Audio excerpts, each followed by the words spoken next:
ಮೇಲ್ಕೋಟೆ ವೈರಮುಡಿ ಉತ್ಸವ ದಿನ ನಮ್ಮ ಮನೆಯಲ್ಲಿ ತೇರೋಪತ್ತು ಅಂತ ಮಾಡ್ಕೋತೀವಿ. ಅಂದರೆ ನಮ್ಮ ಮನೆಯಲ್ಲಿ ಅಂದರೆ ನಮ್ಮ ಚಿಕ್ಕ ಮಾವ ಅವ್ರ ಮನೇಲಿ. ಯಾಕಂದರೆ ನಮ್ಮದು ಮನೆ ದೇವ್ರು ಬಂದು ಮೇಲ್ಕೋಟೆ ಚಲುವನಾರಾಯಣ ಸ್ವಾಮಿ ಆಗಿರೋದ್ರಿಂದ ಪ್ರತಿ ವರ್ಷವೂ ಕೂಡ ದೇವರನ್ನ ಇಟ್ಟು ಅಲಂಕಾರನ ಮಾಡಿ ಈ ರೀತಿ ಹಬ್ಬದ ಅಡುಗೆಗಳನ್ನ ನೈವೇದ್ಯಕ್ಕಿಟ್ಟು ಪೂಜೆನ ಮಾಡ್ಕೋತೀವಿ.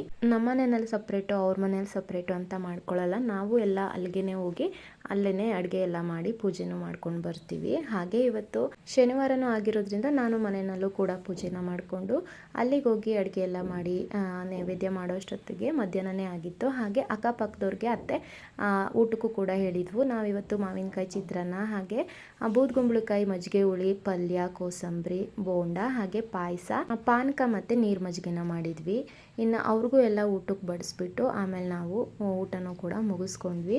ಇದೇ ರೀತಿ ವರ್ಷಕ್ಕೆ 2 ಸಲ ಮನೆಯಲ್ಲಿ ಈ ರೀತಿ ಎಡೆನ ಇಟ್ಕೋತೀವಿ. ಇನ್ನೊಂದು ಶ್ರಾವಣದಲ್ಲಿ ಮಾಡ್ತೀವಿ, ಅವಾಗ ನಾನ್ ವೆಜ್ ಮಾಡ್ತೀವಿ. ವೈರಮುಡಿ ದಿನ ಸಿಹಿ ಅಡುಗೆನ ಮಾಡಿ ನೈವೇದ್ಯನ ಮಾಡ್ಕೋತೀವಿ. ಅವರಿಗೆಲ್ಲ ಊಟ ಬಡಿಸಿ ನಾವು ಊಟ ಮಾಡೋ ಅಷ್ಟರಲ್ಲಿ 4 ಗಂಟೆನೇ ಆಗಿಬಿಟ್ಟಿತ್ತು. ಇನ್ನು ಸಂಜೆ ಒಂದು ಸಲ ಪೂಜೆನ ಮಾಡಿ ಈ ರೀತಿ ದೇವ್ರನ್ನ ಮತ್ತೆ ಎತ್ತಿಟ್ಕೋತೀವಿ. ಇನ್ನು ನೆಕ್ಸ್ಟ್ ಇಯರ್ಗೆ ಮತ್ತೆ ದೇವ್ರನ್ನ ತೆಗೆದು ಪೂಜೆನ ಮಾಡ್ಕೊಳ್ಳೋದು. ನಮ್ಮ ಥರ ಯಾರೆಲ್ಲ ಮಾಡ್ತೀರಾ ಇದ್ರೆ ಕಮೆಂಟ್ ಮೂಲಕ ತಿಳಿಸಿ. Thank you.